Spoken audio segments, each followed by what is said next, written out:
حضرت عبداللہ ابن عباس رضی اللہ تعالیٰ عنہ فرمایا کرتے تھے کہ یہ روح اور جسم قیامت کے دن جھگڑا بھی کریں گے۔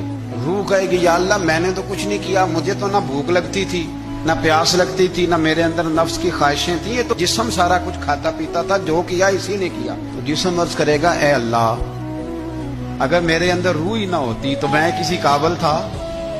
یہ تھی تو بھوک لگتی تھی، یہ موجود تھی تو پیاس لگتی تھی، یہ موجود تھی، تو روح اور جسم جھگڑا کریں۔ روح کہے گی جو کیا، جسم نے کیا، جسم کہے گا جو کیا، روح نے کیا۔ تو اللہ کریم فرمائیں گے اب جو اس کی شان کے لائق ہے، فرمایا تمہیں ایک مثال نہ دوں؟ اللہ دے، خزائن العرفان میں موجود ہے، کتاب الروح میں موجود ہے۔ اللہ فرمائے گا ایک بندہ لنگڑا تھا اور ایک اندھا تھا، دونوں باغ میں جا رہے تھے، تو وہ جو لنگڑا تھا نا، معذور تھا، اپاہج تھا پیر سے، اسے پھل نظر آیا درخت پہ، تو وہ اندھے سے کہنے لگا اگر میرے پیر سلامت ہوتے تو میں پھل توڑتا پر مجھ سے چڑھا نہیں جائے گا۔ تو اندھا کہنے لگا تو اس طرح کرنا، میرے کندھوں پہ چڑھ جا اور تم پھل توڑ دونوں کھاتے۔ تو وہ جو اپاہج تھا وہ اندھے کے کندھوں پہ چڑھا، پھل توڑے، دونوں نے کھائے۔ تو اللہ فرمائے گا جسم اور روح سے بتاؤ غلطی کس کی؟ تو عرض کریں گے اللہ دونوں کی۔ تو رب فرمائے گا تمہاری بھی پھر دونوں کی ہوئی ہے، ایک کی غلطی۔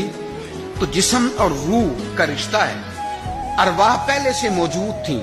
ایک حدیث اور سنیں، نسائی شریف میں موجود ہے، سیدہ خدیجہ الکبریٰ رضی اللہ تعالیٰ عنہا صبح سو کے اٹھی، حضور کے ساتھ آرام کر رہی، تو عرض کرنے لگی یا رسول اللہ صلی اللہ علیہ وسلم میں نے خواب میں دیکھا ہے کہ میں آپ کی پیشانی پہ سجدہ کر رہی ہوں، یا رسول اللہ صلی اللہ علیہ وسلم اس کی تعبیر کیا ہے؟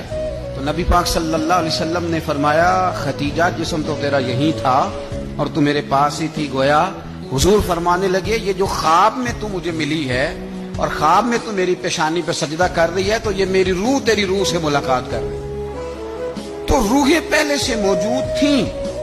روح کچھ دیر کے لیے جسم سے جدا ہوتی ہے جب موت آتی ہے، پھر قبر میں لوٹائی جاتی ہے، بندے کو بٹھایا جاتا ہے اس کو سوالوں کے جوابات دینے، اور یہ موت کا سلسلہ تا صبح قیامت جاری رہے گا۔ ترمذی شریف میں موجود ہے جب جنتی جنت میں اور جہنمی جہنم میں چلے جائیں گے تو ایک مینڈے کو لا کے، بکرے کو لا کے ذبح کیا جائے گا، اور اب فرمائے گا یہ موت ہے، آج میں نے ذبح کر دی ہے، آج کے بعد کسی کو موت نہیں آئے گی۔ لیکن اس کے پہلے تک ہر ایک کو موت، حضرت اسرائیل کو بھی موت آئے گی، حضرت میکائیل کو بھی موت آئے۔ کیوں؟